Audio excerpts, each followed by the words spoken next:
right, folks, for those who are just joining us, you're joining the recorded version. We also have a live chat going on. There are several hundred people here right now. So if I look over and I read a chat and so forth, just so you know, that's because I'm actually looking at what they're saying. All right, this is the Law Enforcement Officer Safety Act, concealed carry. This is the most powerful concealed carry permit in the nation without, well, actually, that shouldn't be, I guess that's not true. I guess the FBI and the feds, the three-letter agencies, have something a little more powerful because they can carry on planes. All right, so this is our agenda. We're going to talk about, we're going to talk about LEOSA basics. We're going to talk about active duty, but we're also going to talk about retirees, right? Even if you're not retired right now, one day you are going to be retired, and I want you to know what the law is going to be for you. From some frequently asked questions, a little about the future. Let's get into this. So, LEOSA basics. The first place we want to start with is this is really the enabling language. Listen to what it says and just appreciate how powerful this concealed carry is. It says, notwithstanding any other provision of the law of any state or any political subdivision, i.e. Chicago, an individual who is a qualified retired or active law enforcement officer and who is carrying the identification required by subsection D may carry a concealed firearm that has been shipped or transported in interstate or foreign commerce subject to subsection B. We are going to go to those subsections step by step. But do you appreciate, my friends, what a great start we are already at, right? Because it says notwithstanding state laws and local laws. Do you know what notwithstanding means? Notwithstanding means we don't care, whatever you want to do, it doesn't apply here. You see how powerful that is? So if you have a state law that says you can't carry and LEOSA says you can carry, who is going to win, right? That's called the supremacy clause. The federal government and the federal laws, if constitutional, are always going to win. So basically, LEOSA is saying, despite state or local laws, to the contrary, certain people can carry concealed weapons if they comply with LEOSA. Now, why LEOSA, right? Why do we have this? Number one, LEOSA is designed to allow certain current and former law enforcement officers to possess firearms. The statute preempts, right? It supersedes state and local restrictions subject to limited exceptions. Now, there's three purposes of why LEOSA was passed by the Congress. Number one, they wanted to create some consistency for our brave men and women, right? When a Leo travels from Massachusetts to New Hampshire, when a New Hampshire Leo goes in transportation to Manhattan and so forth, they should have some consistency here. They don't want to end up in a state prison because they didn't know the rules, right? Number two is they want to protect against vindictive criminals. We know that there are a lot of cops out there that work in one town and live in another state, right? Because a lot of border states. It's frequently. I mean, we have. I'm in Las Vegas right now, and we have California Highway Patrol officers that actually live in Las Vegas, right? And so we want to make sure that when they're off duty, they can protect themselves from those people who they've arrested and so forth. And also, they want to help have an immediate response to crime across jurisdictions. So don't think to yourself that this is a vigilante law. Don't think to yourself that Congress wants you to get involved off duty. But in order to really understand why LEOSA, let's understand when LEOSA. When was LEOSA passed? Shortly after 9/11, right? So they want to have a force multiplier for terrorist attacks. And that makes sense. If I'm in New York City, and I'm in Times Square, and somebody tries to, engage in a terrorist attack, I'm going to, if I can, get involved if it makes sense for me, right? And if I don't have a weapon, I can't do that.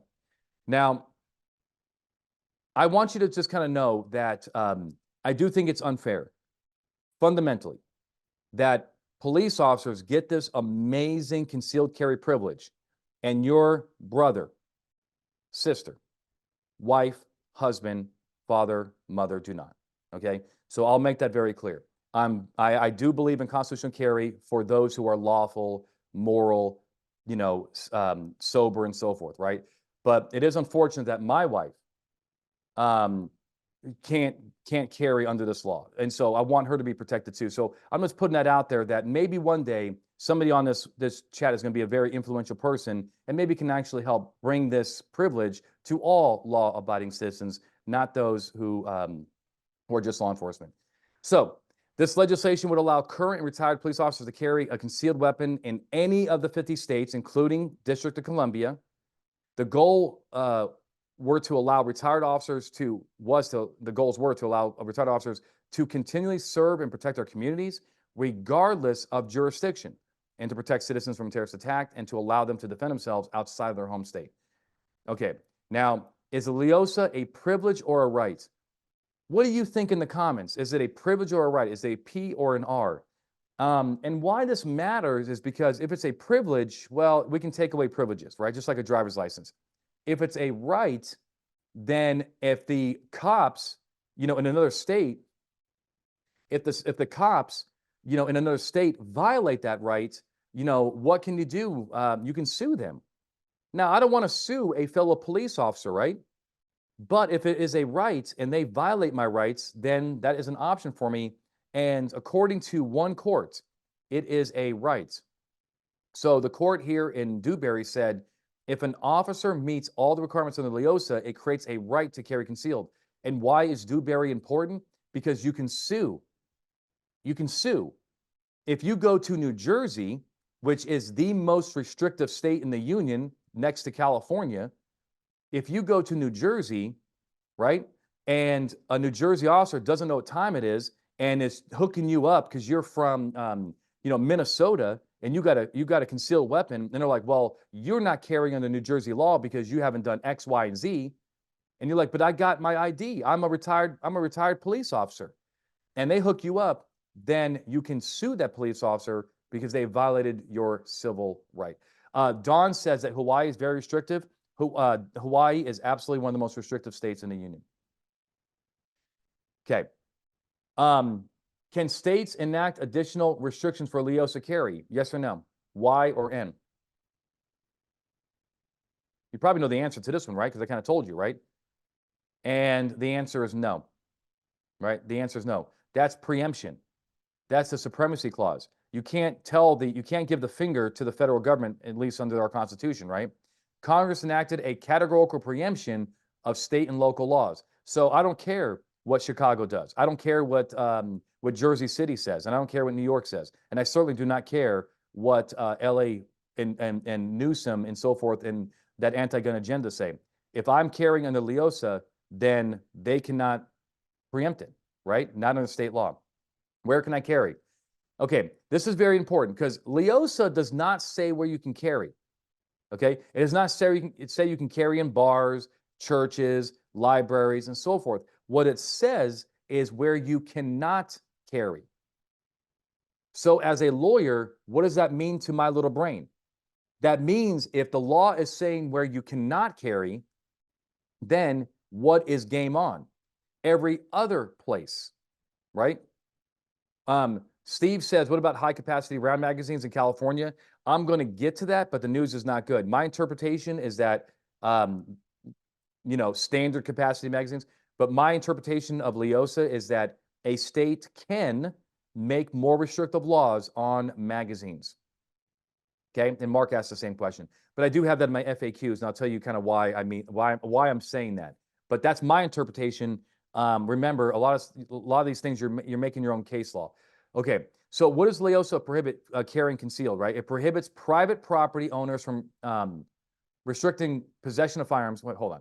It does not, I'm sorry, it does not prohibit private property owners from restricting possession of firearms. So if you want to go into a 7-Eleven and it says no firearms, well, they're allowed to do that. However, generally speaking, my interpretation of the law in most states is that you are committing a trespass, right? But if they haven't told you to leave of a place that's open to the public, then you haven't committed a crime. And that's not just my interpretation. That's also some other interpretation from Indiana Attorney General and so forth. So if you go in there and you have your gun concealed, in most states, you have actually not committed a crime yet because it's an open to the public place. They have not told you to leave. But if they tell you to leave, what do you have to do? Skedaddle. Does that make sense? Also, LEOSA does not restrict the possession of concealed firearms on government property or parks. So that is probably, answers a lot of questions. Does that mean that, I can carry in a school? I can carry in a park. Well, look, if it's, well, actually, parks might be exempt, but if it's a public property, I'm sorry, if it's government property, or parks, it says it right there. If it's government property or parks, and the law says you can't carry there, you cannot carry there. Not under LEOSA. Not under LEOSA. Okay.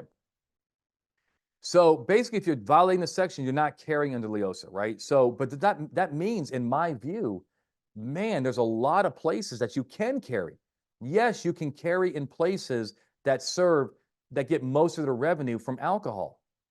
Yes, you can carry in churches despite state law. That is my view, right? That is my view. All right. Also, LEOSA does not address federal gun-free zones. This is why possessing a state license may actually be a good idea. This is actually kind of weird, okay? Unfortunately, the law was not written correctly to also allow you to carry in gun-free zones. So the way that the gun-free zone law is written is that if you are carrying a concealed weapon within 1,000 feet of a school, and that is against state law, right? Meaning you don't have concealed carry, you don't have a concealed carry permit. Well, because you're violating the federal law, because you don't have a state permit, then LEOSA doesn't apply. Does that make sense? So this is why having a state permit is another good reason to have that. Now, another good reason for LEOSA, I am a retiree, right? And I have to qual every single year. Sometimes I just can't qual on time, right? So my permit expires in June. And if I can't get to the range to qual until August, well, what am I going to carry concealed under? I can't carry under LEOSA because I've not qualled. What does that mean for me? I have a 5-year state permit, right? That expires every 5 years. And that permit is good for other states and so forth. So I'm just letting you know that that's another good reason of why you may want to have a state permit. Yep. Good. All right. No, hold on. Matthew, you're okay. Matthew is actually talking about another issue here. We are talking, when it says parks, right, Matthew? We're talking about state parks. If the state of Illinois wants to prohibit concealed carry at parks, that will not be covered by LEOSA. So far, so good. However, maybe the law says you can carry with a concealed permit. Now, I also want you to know that I think a restriction on carrying a state park under state law is unconstitutional. Under what? Not LEOSA, under the Second Amendment. So just get these two things straight. What's prohibited by the state and LEOSA allows it, like parks, doesn't mean that it's constitutional. It just means that LEOSA is not going to protect you. And the reason I bring that up is because right now, national parks allow you to carry under state law. If you are compliant, most national parks, right? I think there might be some exceptions. But if you are compliant with your state law, in other words, you could carry concealed outside that national park. Most national parks allow you conceal inside the national park. That is a different issue under LEOSA. Okay. All right. Let's kind of. No, they wouldn't. No, here, Eric says, wouldn't LEOSA supersede that? The answer is no. Why? Because LEOSA specifically says they're not going to supersede it, right? LEOSA says we are not going to supersede state laws on government buildings and parks. That's why. Does that make sense? Okay. So, and there's some other questions here. So I might need some help, Rick, because actually, let me see here. Do active duty ID cards need to say something to the effect that this authorized? Okay, the answer is no. Active duty is active duty.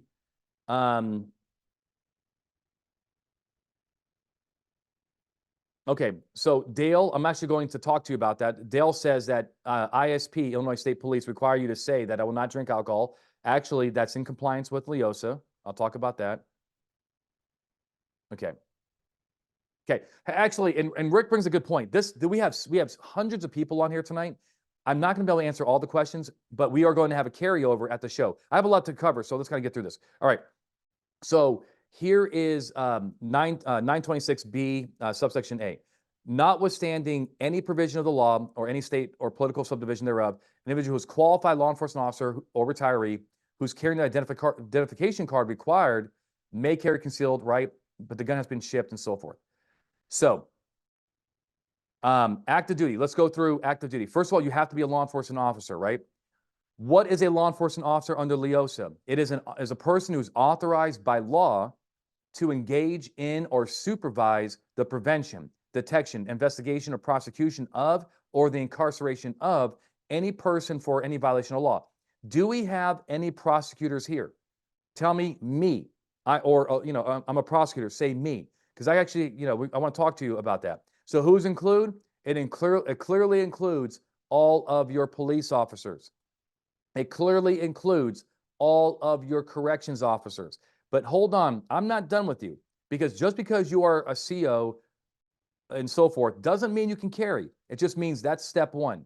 It includes prosecutors. But hold on, you're going to learn that most prosecutors actually ultimately cannot carry in LEOSA because there's a flaw in the system. But it includes cops, COs, prosecutors. But so far so good, okay? We have, as the gateway issue, we have let in a lot of government employees. Somebody did ask me, Anthony, can you talk about military, right? Can military, soldiers and so forth carry in the LEOSA? The answer is yes, if you have a specific statute, a code of, a federal code that says they have arrest powers. Think Coast Guard, right? The Coasties. However, and maybe MPs, right? MPs have arrest powers. So you're going to have specific arrest powers, not citizen arrest powers. Okay. The next thing is you have to have arrest powers. The person must have statutory powers of arrest. What this means is this is not going to cover a prosecutor who does not have statutory arrest powers, or maybe a jailer, as they call in some states, that doesn't have statutory arrest powers. Usually jailers and COs and prison guards and so forth, they have statutory powers of arrest, but it needs to stay in the statute. That's why the Coast Guard, Coasties, depending on your MOS, comply with this, because they have a statute, a code that says that they have arrest powers. So probation and parole, absolutely. Absolutely, parole and probation, for the most part, has arrest powers. PMP arrest people all the time, okay? So judges do not. Judges do not. Judges do not have arrest powers. Okay, so there must, not to my knowledge, and I don't know how they could, because I don't think it would be, maybe I'm wrong. I can't see it though. But I have never seen a statute say a judge can arrest people. That's why they have cops to do it for them. Marcos, the answer is yes. He says, what about probation officers only on duty? The answer is yes. It's my interpretation, okay, that you comply with LEOSA. There's nothing in LEOSA says that the statutory powers of arrest have to be while on duty. It just says powers to arrest. Okay. Yep, exactly, Jason. There must be statutory power arrest, not just the ability to make a citizen's arrest. This will eliminate most prosecutors. I'm sorry, I don't like it, but that's the problem. You're welcome, Mark. Okay, here's an example. A peace officer can make an arrest, right? And so it's, that's what a statutory powers arrest is like. Hey, we want you to make this arrest. And usually it's for peace officers, marshals, corrections officers, and so forth. All right, law enforcement, check. Arrest powers, check. Now we whittled down our list a little bit more. The next thing is, I'm sorry, guys, this is going to hurt some of us. You have to have the authority to carry. The law says is authorized by their agency to carry a firearm. That is the problem. And constables, absolutely. Are you a Pennsylvania State Constable, I believe? So the answer, here is my problem, my friends. If you have statutory powers of arrest, but your agency, okay, not just the state, but your agency does not, allow you authorize you to carry a firearm, I'm sorry, but you can't carry under LEOSA. And this is not a lot of agencies do allow this, but I'm just saying that right now, that's the way we read the law. However, when you retire, that's going to go away. Okay. You're still going to be able to carry as a retiree. You may not be able to carry as a active duty. A qualified law enforcement officer must be authorized to carry a firearm by their agency. That's what it says. Retired officers do not have to show this, that they were authorized to carry firearms. Only active duty officers do. Okay. So next is qualified. So meets the standards, if any, established by whom? Whom? The agency, which require the employee to regularly qualify in the use of a firearm. Here's my interpretation. Let's say Texas only, the TCOL, which is what they call their post, let's say that TCOL only requires their officers to shoot once a year, okay, to qualify once a year. We call it the chief's rule, right? The chief does not want to qualify 4 times a year, so the law is 1 time a year, so that the chiefs don't have to qualify 4 times a year. However, the chief realizes that 1 time a year is not enough for his peeps. So he says all, detectives and below, sergeants and below, I should say, they have to qualify 4 times a year. And that means that your agency wants you to qualify 4 times a year. What do you have to qual? How many times you have to qual? Not once. 4 times is my interpretation. Okay. Solomon, the answer is no. Solomon asks, hey, do I have to qualify for each weapon I plan to carry? No. You're going to see that in a second here. Okay, not prohibited. Obviously, you cannot be prohibited under federal law. Right now, what does that mean? That means you cannot be addicted to marijuana, and you shouldn't be smoking marijuana as a police officer. It means that you cannot have any warrants for your arrest. It means that you cannot be subject to a protective order, right? Which also may be unconstitutional. But the point is that you cannot be prohibited under federal law. Donald says, what about reserve or part-time officers? Hey, I got good news for you, my friends. The law was changed several years ago to eliminate the restriction on reserves. So yes, reserves are good to go, in my opinion. Boom. Okay. Okay. So also it says here, is not subject to any disciplinary action by the agency which could result in suspension or loss of police powers. It's my view that mere accusations of misconduct are not enough, right? Anybody can accuse you of anything, right? They can, for example, if a person accused you of making a traffic stop based on racial profiling, and if that was true, could you lose your job? Absolutely, you could lose your job over that, right? That's a civil rights violation. However, just accusing you of it doesn't mean that you are going to be subject to that type of discipline. What my view is that it applies when the officer is actively under an investigation for a serious offense, right? So, you have to be cool. You have to be careful here, because if you are under that investigation, not just a mere accusation that got, hey, look, we looked at the video, it's groundless. But if your agency is actually investigating it, and it could result in your termination or suspension, you may not be able to carry under LEOSA until that investigation is complete. Andrew says SB 2 in California cannot prohibit carrying under LEOSA. Absolutely not.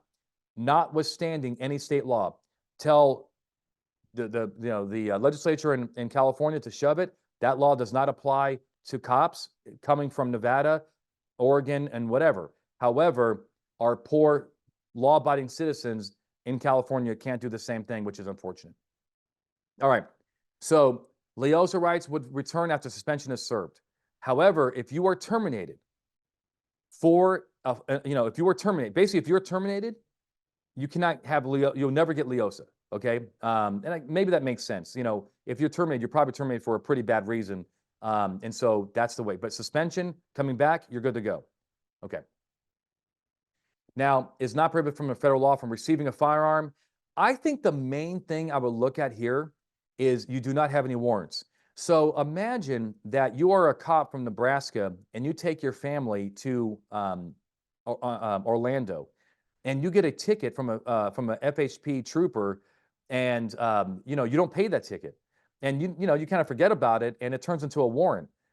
I don't think you can carry under LEOSA, because under federal law, it says you cannot be a fugitive from justice. And I think that most prosecutors would read that to be that you have not, you're wanted in Florida for that ticket. I could be wrong. Maybe it's a civil violation and so forth, but be careful. But I do know that you would not want to play that game in New Jersey, Maryland, Hawaii, California, and so forth. Do not play the game. You better be on the up and up in those states because that prosecutor may not give you any leniency. Okay. Law enforcement officer, check. Arrest powers, check. Authority to carry by the agency, check. Qualify under the agency rules, check. Not prohibited by federal law, check. And finally, not under the influence. Okay. So you can't be under the influence of drugs or alcohol, right? And what does that mean? Okay, what that means to me is basically DUI level of influence. Whenever you read statutes that say you cannot be under the influence, they do not mean that you just take one sip of beer. Okay, what they mean is that whatever the function they are talking about, you cannot safely do it. Okay, think driving. Do you have to be 0.08 to be under the influence? Absolutely not. Can you be a 0.02 under the influence? Absolutely. If the cop can prove what? That you are not safe behind the wheel, right? That's the problem here. If you take that sip of beer, probably more than that. If you take one beer, are you at a 0.08? Definitely not. You're probably at a 0.02. However, if you discharge that firearm, if the firearm is found to be, if you print, whatever, somebody calls you in, the cop sees that you're under the, you appear intoxicated and not safe to handle that firearm, then you got a problem on your hands, right? There could be an argument that you are under the influence. And so going back to my friend who said that Illinois State Police require like basically an agreement that you cannot drink alcohol. Well, look, if you put a sip of beer to your lips, that does not disqualify you from LEOSA. However, what's the intent of ISP? To not have people under the influence? I think. Is that in line with LEOSA? Absolutely. Richard says, if a retiree moves out of state, do they still have to shoot the same qualification course as the department they retired from? Negative. I'll give you a good example. I retired from a department in Nevada. I now live in Washington State. I do their qual. I do the Washington State qual. However, the reverse can also be true. It might sound weird to you, but I can actually go back to Nevada and qual, and I'm good in Washington. And I'll talk about why that is. I know a guy in New Jersey who retired from Nevada, and New Jersey is an absolute mess with their gun laws. I know we have New Jersey cops on here, so I'm not trying to, if you guys like your gun laws, I'm not trying to insult you, but I don't like them. And including you have to shoot twice a year, and they call it the John Wick qual because it's pretty hard to qual. So my friend goes back to Nevada every year to qual because it's an easy qual. Do I think that's lawful? Yes. Do I think a prosecutor in New Jersey is going to eat him for lunch, or at least try to eat his lunch? Absolutely. But at the end of the day, I think he's lawful. Okay. So I told you what being under influence is. Now, you have to have the ID. Okay. So these are the things that you need. The identification required by the subsection is the photographic identification issued by the government agency for which the individual is employed and identifies them as a peace officer or law enforcement officer, corrections, and so forth. See, here's the deal. Do you see anything in there about this agency authorizes you to carry under HR 218 or LEOSA? No. It's whatever that ID says. Some IDs are super crappy. They look like they're printed on an inkjet printer, and some are pretty sophisticated with holograms and so forth. So if you are a police officer and you stop somebody from out of state and they give you a crappy ID that looks kind of homemade and so forth, call their agency, right? If you don't believe that they're a cop, okay? But if you don't believe they're a cop, call their agency. They're like, hey, is this guy working for you? Yes, he is. Click. That guy is carrying under LEOSA. All right? Does not even have to have anything about the qual in there. So that's another thing you will not know, by the way. You will not know when an active duty officer, okay? Totally. You will not know when an active duty officer qualled. But here's the thing. It's not your business, okay? Do not think you're not the LEOSA police. If you stop somebody and they're carrying concealed in California, for example, and they're from Nebraska, they show you an ID, they're not under the influence, let them, do not, try to, hey, prove to me your agency quals. That will come if the cop gets prosecuted for a concealed carry violation. Does that make sense? That's when the cop will have to prove at the time of the concealed carry that, you know, they were good. Why would the cop get prosecuted or charged with a crime? Because they got into a shooting and the prosecutor didn't like the way, you know, there's an issue with the shooting. That's where this is going to come up. It ain't going to come up on a traffic stop. So my active duty cops, don't worry about bringing your qual with you when you travel out of state. My retirees, you better bring that qual. Okay? All right. So you must carry the ID with you. However, a badge is not required. That's another thing that a lot of people say, you know, I'm always, you know, I'm always going to carry, I got to carry my badge and so forth. That's just not true. Some cops do not want to carry their badge for safety reasons. I don't care either way. Retirees. So, notwithstanding any other provisional law, any, you know, look, blah, blah, blah, blah. You have to have the ID. You have to qualify. And the gun has to be transported in interstate or foreign commerce. Okay. So let's go through retirees. Okay. Number one, you had to be law enforcement. Who does it include? It includes your prosecutors, your corrections officers, your probation officers, and et cetera, et cetera, et cetera. If you had, and your coasties, if you had powers to arrest statutorily, not just citizens arrest, statutorily, you are good to go. Number two, you have to have had arrest powers while you were a cop. Okay? That's all you had to have. If there's a statute out there that says, hey, our probation officers can make arrests, our prosecutors can make an arrest, like for, you know, not citizens arrest, but they are, you know, arrests, we want them to make arrests for committing their presence and so forth, then we are good to go. Okay? So retirees must have had statutory arrests to make an arrest, even if they never made one arrest. Now, even if they're not tasked with arrest. So here was a case out of, I think actually I have this case, the Dewberry case, right? Corrections officers were permitted to serve arrest warrants on parole violators. However, some of them never were tasked with that, right? They were in the four walls. They didn't go out there and serve these warrants. But when they retired, they wanted to carry the LEOSA. Did they qualify? Yes or no? And the answer is yes, because they had the powers to arrest when they were working the job. This qualifies in arrest powers under LEOSA. That is bada bing, bada boom. Salvador says, if you quit without retiring after 20 years, can you carry out the LEOSA? The answer is no. It's 10 years. So if you quit after 10 years of honor, of good service, it includes reserve officers, by the way. If you have 10 or more years of service and you quit, you're good to go, my friend. Salvador, does that make sense? As long as you're not fired. That's the key. You cannot be fired. All right? All right. So the correction officers seeking LEOSA were not tasked with making arrests. Again, this did not matter. It's irrelevant. The question is, did they have the authority? The answer is yes. We are good to go. The next thing is actually Salvador just brought it up. It's the 10-year rule. So separated from service in good standing, when you leave, when you quit, you are in good standing, okay? From service from a public agency as a law enforcement officer, and before such separation, served as a law enforcement officer for an aggregate of 10 years. Now, here's my interpretation, okay? It's an aggregate of 10 years. It does not say anything about 40 hours a week. It does not say full-time.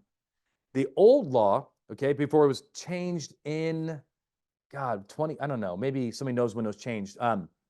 It's been about maybe 10 years.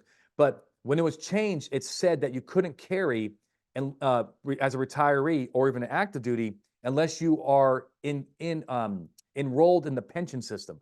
Well, most reserve officers and part-time guys, maybe not part-time guys, but definitely most reserves are not in the pension system.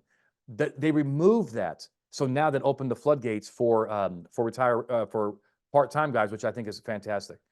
Adam says, what about a medical early retirement or PTSD? I'm going to talk about that actually. Dawn says, do you see Bruin advancing to the point where eliminating the roadblocks in difficult states? Absolutely. But I got to tell you, we are in an all-out war with our blue states. California, New Jersey, Washington, they did the nuclear option, and for example, in Washington, you can't even buy a semi-automatic rifle right now. Thank you, Martin. I'm good. Lieutenant James, I am good with that. Okay? I'm good with that. My lieutenant says, so reserve officer works 30 hours a month. I'm fine with that. I don't think that is against LEOSA at all. Jason says, you're welcome. So if do I have to have LEOSA for 10 years or have been a Leo for 10 years for retired LEOSA ID? Well, look, if you're talking about retirees, right? You have to be you have to be you had to have been an active law enforcement officer for 10 years. And we're going to talk about this ID issue in a second. That's the two different issues. Okay. So what about this PTSD issue, right? What if the officer medically retires before serving the 10 years? I got good news for you. LEOSA applies if the officer is separated from service with such agency after completing any applicable probationary period due to a service-connected disability as determined by the agency. So I got good news and I got bad news. The good news is if you have 5 years on the job and because you were in a really bad shooting and so forth, you got PTSD and you had to medically retire, okay? You are good to go, okay? You're going to be good to go under LEOSA. However, if you had 5 years of service and something from your military career caused you to retire early, right? You're going to get VA benefits and so forth. Well, read it. That's not a service-connected disability. When we say service, what service? We're not talking about military. We're talking about law enforcement. Okay. All right. Deputized court officers, Curtis, do you have the statutory powers to arrest? Does your agency authorize you to carry firearms? Answer those two questions and I can help you out. So, retirees, law enforcement, check. Arrest powers, check. Did 10 years in the aggregate. That means you can go to different departments. You can be a mercenary for hire. You know what I'm saying? Bring your skills to different departments and work. But in the aggregate, you have to have 10 years. Can you have a break in service? Yes. Okay. So, all right. And then qualify, right? So this is where it says that during the most recent 12-month period, you've had to have at the individual's expense the standards for qualification in the firearms training for active law enforcement officers as determined by the former agency of the individual. You guys see what just happened there? You can go back to your old agency and they can call you. Or in the state, if the state has not, or the state in which the individual resides. You see what just happened there? You can go back to if you live in a new state that sucks and has really crazy LEOSA quals, like the John Wick quals in New Jersey, what can you do? Go back to Nevada, Minnesota, whatever. First of all, why would you be living in New Jersey? That's the first thing. Retire. You should be going down to Florida, getting that sun. You know what I'm saying? But the point is, you can do your old agency. You can do your old agency, the state where you reside, or if the state has not established such standards, either law enforcement agency within the state, and so forth. All right, there you go. David says actually I'm gonna keep pressing on because I want to get these questions on the show, right, Rick? Okay. Retired Leos do not need to demonstrate they were authorized to carry a firearm during their service. That only applies to active Leos, okay? So even if you were a CO, for example, a corrections officer, and you spent 20 years on the job and you were never authorized to carry a firearm, it doesn't matter. That's only for active Leos. All right. Corrections officers were never permitted to carry a firearm during their career. Again, the Dewberry case, right? I'm going to answer the questions. I'm going to answer all these questions on the show right afterwards with my friend Mike Boone, who just arrived. Yep, this fact is relevant for retirees. Okay. Here's my pro tip for you, my friends. Okay, I hope you're enjoying this information. Okay, Andrew, NRA instructors do count. I do want to answer that. So, and as long as the state, the state has to recognize the NRA instructor. California actually just changed that rule. So if the state doesn't recognize them, the answer is no. Okay, so I got to tell you, my friends, for the retirees, keep a copy of your qual. Okay, keep a copy of your qual with you. I would have a digital copy on your phone. The NRA, for example, when they qual, when they qual retirees, they do not keep a copy of that qual. They don't want a copy of the qual. They don't want to be in the business of being subpoenaed for that qual. They're not going to keep a copy. And if you get into a shooting, or you're carrying concealed, and you cannot prove to the prosecutor that you qualled within the last 12 months because you don't have your record, who is that on? That is on you. Okay, you got to keep a copy of your qual. I'm telling you right now, do not play around here, especially in states that are looking to jam up retirees. Okay, you got to keep a copy. Okay, not prohibited. Obviously, you can't, be prohibited. Mainly not found mentally fit. That's when the agency is kicking you loose because you have a mental disorder that basically says that you cannot even carry a firearm, right? Okay. Dale says ISP does not provide a copy of the qual. They provide a sticker. I'm good with that, but keep a copy of the sticker.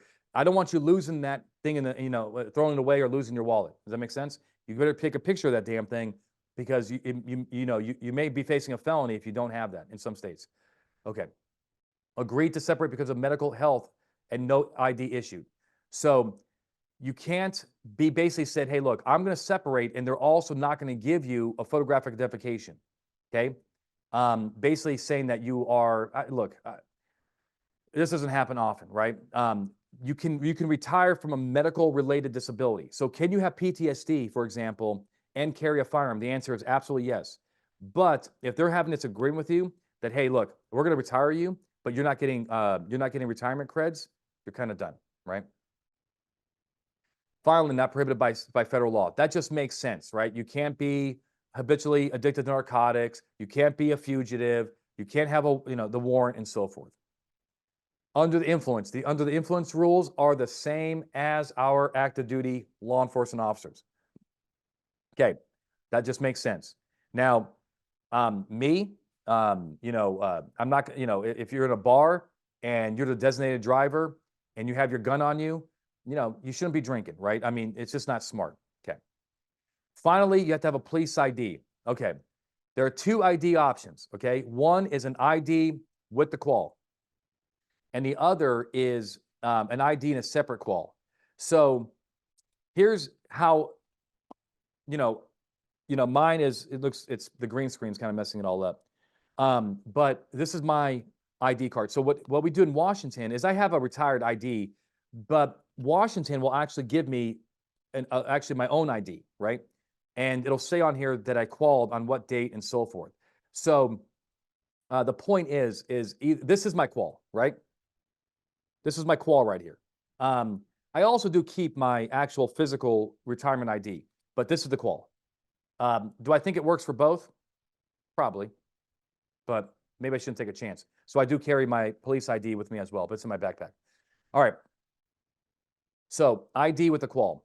So a photographic identification issued by the agency from which the individual separated from service as a law enforcement officer that identifies the person as having been employed as a peace officer or law enforcement officer and indicates that the officer has, not less than recently than 1 year before the date the individual is carrying the concealed firearm, been tested or otherwise found sufficient and so forth. Okay. Or you have a piece of paper, or you have your sticker that some of these agencies are giving you.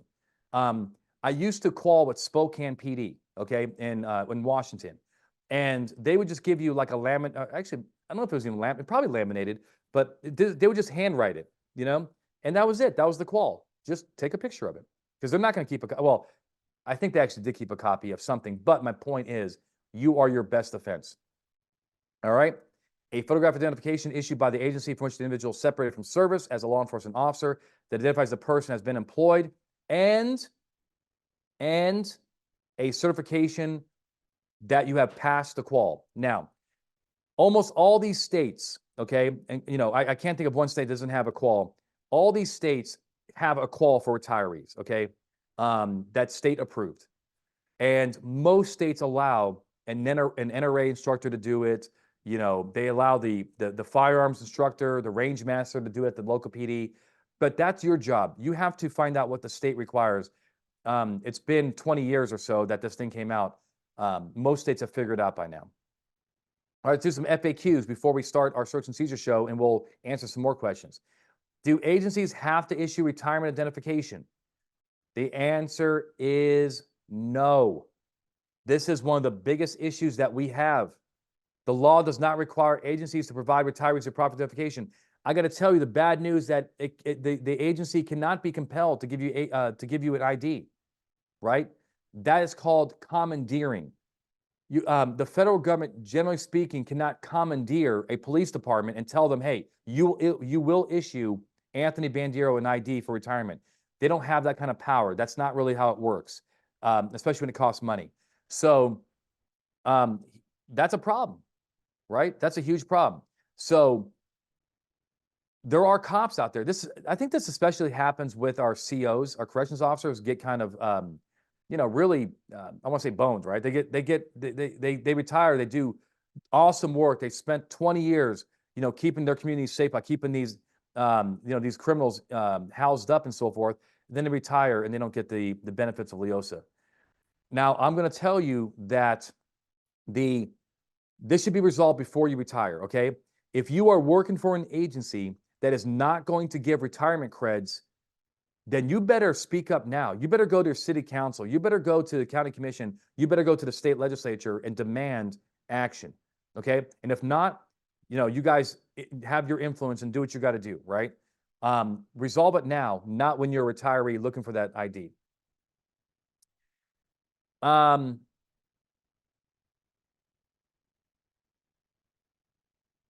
Okay. Sonny, ask that. Okay, we're going to talk about David. We're going to talk about that as well. Can I carry any firearm I want? Actually, good segue, right, David? Can I carry any firearm I want? Okay, here's the rule. Active duty officers can carry any firearm transported in interstate commerce, except machine guns, silencers, and destructive devices. So there's your question. So when you have agencies that say, hey, if you carry off duty, you can only carry your duty weapon. You can only carry the gun that you have qualled with, with us. There's two things going on there. Number one, they cannot restrict you from carrying under LEOSA. They cannot do that. If you want to carry your old Kimber 1911 that you didn't qualify on, you can do it. As long as you're not drunk, you have your ID with you, you met the other quals, you're allowed to, you're authorized to carry a firearm, okay? But here's the problem. Why are you going to piss off your employer? Why are you going to piss off your chief that if you do something with that firearm and you get into a shooting and that's not the gun you called with, your agency is not going to be happy and they're going to want to distance themselves from you, and you may lose your insurance policy called the police agency, right? So I don't want you to do that. I want you to work it out with your department and say, Chief, I went to this class last night and he's saying that LEOSA does not restrict this. So why can't we carry any gun? And by the way, most concealed carry permits in the nation allow citizens to carry any gun that they want, right? Any handgun that they want. Why is your department restricting you? I know why. I mean, analytically, I know why. However, you're a better gun toter than, the person who's never had a training class. They can carry any gun they want. Okay. I can't answer questions yet because we're running out of time. I'm going to save this for the show. I'm telling you, I'm going to answer your questions as best as I can, but you got to save them. And I might answer a lot of them here. Now, retired officers are more restricted. They can only carry the same type of firearm. What does that mean? That means if they go to the range, okay, and they, as a retiree, and they want to fall with a shotgun, what kind of gun can they carry concealed? A shotgun. If they want to go and carry and do a semi-automatic rifle, that means they have to carry a semi-automatic rifle. I'm being kind of funny here, but the issue comes up with revolvers and pistols. If your qual, okay, if you qual with a revolver, okay, that is a type of firearm under federal law. Well, probably, arguably, a pistol and so forth and a revolver. So the argument can be made that if you're qualifying with a revolver and it says revolver on your card, what can you carry concealed? Any revolver. If the gun says handgun, what kind of gun can you carry? Pistols and semi-automatics and revolvers. In other words, what we want to see on these quals is basically something generic, right? If it says semi-auto, right? Handgun, you can actually, semi-auto, you can carry AR rifles. It's, and why is this important? Actually, I have concealed under LEOSA an AR, right? An AR pistol, actually. So, but the point is, because my qual does not say that. My qual just says handguns, actually. What does it say? Actually, they changed this card. Yeah, actually, it's really blank now. It used to say handguns. Okay. Okay. There is this little issue. It's really kind of small. It's really for, I don't think I would ever see a problem with this. If you had a prosecutor going after you for this, the prosecutor should be fired. However, the law says interstate commerce, right? The law says that you can carry a firearm in interstate commerce. Well, I don't know. I'm just thinking to myself, if you are, because I know what that means as a lawyer, interstate commerce means the gun was transported interstate commerce. And I'm just saying, if you're a Georgia cop and you buy a Glock from the local gun store and that Glock says USA on it, not Austria, I'm a lawyer. I wouldn't take that gun to New York. I'm sorry. I know it sounds stupid, but it's not interstate commerce. That's not what they mean by interstate commerce. And what they and you're like, well, isn't the parts coming from other interstates? Maybe, but the gun itself has not been transported interstate commerce. Does that make sense? And the reason why the Congress put that gun in the law is because that's how they have the right to actually regulate this issue, right? Under interstate commerce. Congress cannot regulate intrastate commerce. They cannot regulate, they're not supposed to. There might be, some disagreements on this. They're not supposed to regulate how states do business internally. Only those things that affect interstate commerce. And you can make the argument that a gun made in Georgia and carried in New York is interstate commerce, but I personally wouldn't do it. Can I carry air pistol? I told you, if the answer is that if your qual says handgun or says semi-auto, you can carry that AR pistol in your backpack while you're hiking, or at the mall, right? Trust me, I've done it all, right? I carry a lot of guns and I just have fun with it. So the point is actually I carried a rifle one time, but I don't need LEOSA for that because my state only says you can't carry a handgun concealed. There's nothing about rifles, so I was good to go there anyway. So the point is, that's what, it depends what it says. Can I conceal an SBR? Well, yes, for active duty, because it doesn't have any restrictions. Retirees must comply with a type restriction, but you're probably gonna need a tax stamp on this. However, if you're carrying a work gun, then maybe that's okay. As a retiree, my qual states a specific firearm. How does it affect the type? Please, please, please, okay? I'm begging you.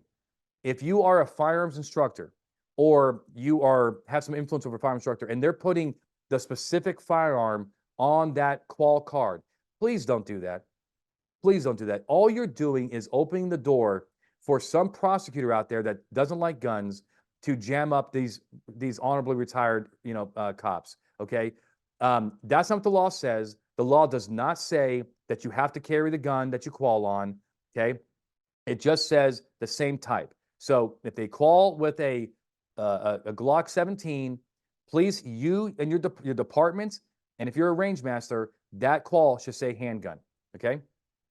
And Chris, the answer is yes. Chris says, will we get a copy of this video? You're rootin' tootin'. Okay.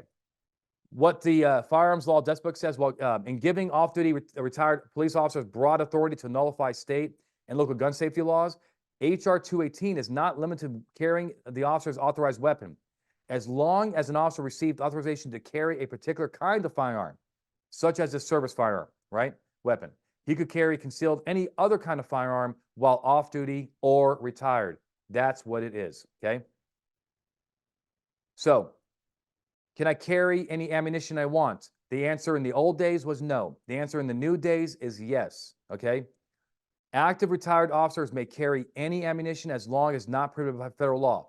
Armor-piercing ammo. You can't buy armor-piercing ammo as a civilian anyway, so green tip ammo, which you should not be carrying as a civilian, should not be carrying as a defense weapon anyway. Green tip is, solid core, right? Yeah, you could conceal that in your weapon, in your AR pistol, but you'd be a fool for doing that when that thing goes through 3 people, right? The reason why this matters is that some states, like New Jersey, have a restriction on hollow point bullets, right? They call them dum-dum rounds, which actually comes from a factory in India called the dum-dum factory. They made these weapons, they made these bullets. But you can carry dum-dum bullets as a retired LEOSA, but a civilian could not. They had to do full metal jacket. Okay, so there's that. Can I conceal non-department authorized firearms? I already told you this. The answer is yes. The department cannot tell you what the federal law is. However, do you want to piss off your department? I don't want you pissing off your department. I want them to back your play if you get into an off-duty shooting. Okay. All right. Okay. So there's that. Can I carry high cap magazines despite contrary state law? Okay. I know a lot of people are asking that. You're not going to like it. You're not going to like my answer, but the answer is no. It's unsettled. Okay. I'll give you that. It's unsettled. However, I'm not going to tell you that you can carry a standard capacity magazine over 10 rounds in California, over 15 rounds in Colorado. I'm not going to tell you that you can do that because here's why. LEOSA does not say anything about magazines. And a firearm, per federal law, which says that you can carry a firearm concealed, a firearm under federal law does not say anything about a magazine. Now, the Second Amendment might say something that the magazine is included, but I'm talking about under LEOSA. It does not say anything about magazine. So the magazine is not the firearm. The firearm is the part of the gun that is the receiver. So I would not do it. So when I go to California as a retiree, I carry 10 round mags because I guess I'm what do they call it? A bootlicker or something like that, right? Because that's what I have to do to lick the boots, right? When I go into communist California. Can I carry a homemade firearm? Okay. Ron, the answer is no. Okay, so let's back up for a second. Ron says the mag cap is for retirees only. That is not true. That is not true. The definition of firearm is the same under active and retiree. And I got to tell you, there was a cop, and this is no joke. When I was a cop in Nevada, we had one of our troopers stopped in California, off duty, with his duty weapon with a high cap mag, and the cop was going to jam him up. He was actually going to charge him under the Nevada Penal Code. I'm sorry, the California Penal Code. And there was nothing we can do about that part. We had to call some people and talk to some chiefs and say, you have a guy out there that's rogue, that's being completely, lack of discretion. But the answer is, I got to tell you, that is not the law. So if you're an active duty Leo and you go take your kids to Disneyland in California, okay, you cannot. I don't think you can carry a 15 round mag in California, and I would not do it. I just wouldn't, because you can have a prosecutor out there, like the DA in LA, jam you up, and I don't want to see that happen. So just make sure your shots count. Hey, you can handle business with 10 rounds anyway. Come on. LEOSA does not cover homemade firearms. So which are kind of a problem anyway. Your P80s, your Palmer 80s, because it's not interstate commerce. Okay. I'm sorry, but I just don't understand the term transported interstate commerce. Can you please explain this to me? The way that I read the law, Edward, is this. The gun was manufactured in one state and it was transported to another state. That's what interstate commerce means, right?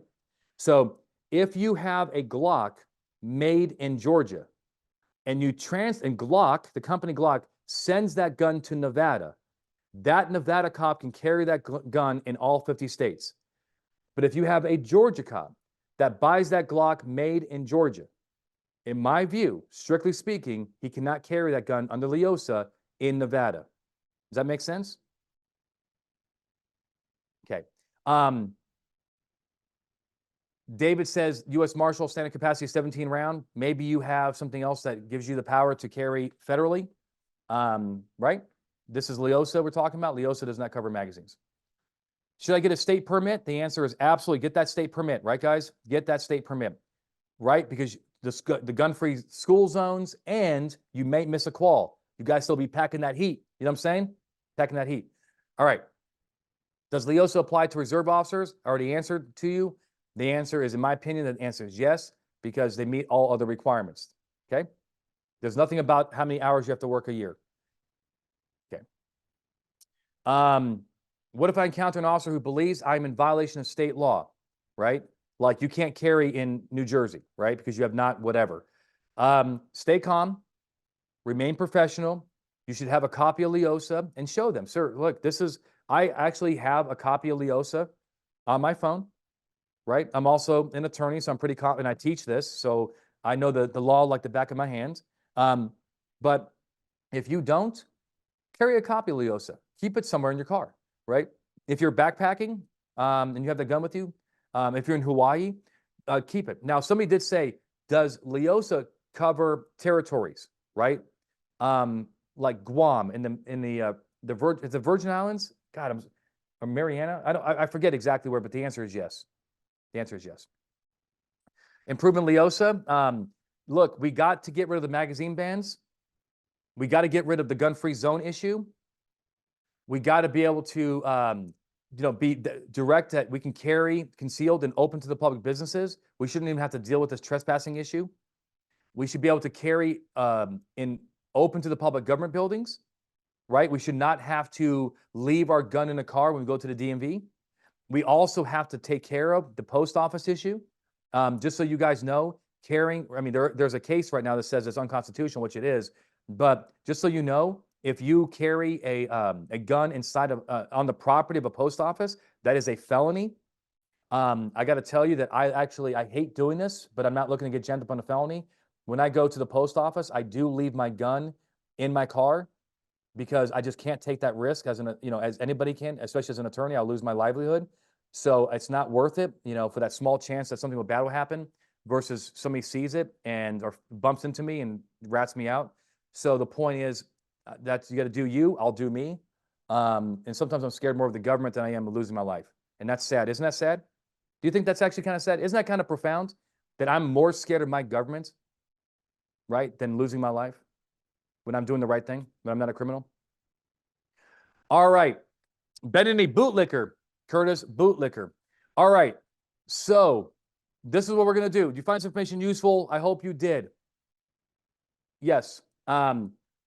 No, Martin, there is a case on the post office. Go to 4 Boxes Diner, okay? 4 Boxes Diner, and and look at his videos. There is a case involving the post office where I'm not sure how they ruled yet. I forget if it actually was a holding, but post offices are unconstitutional, and they are unconstitutional.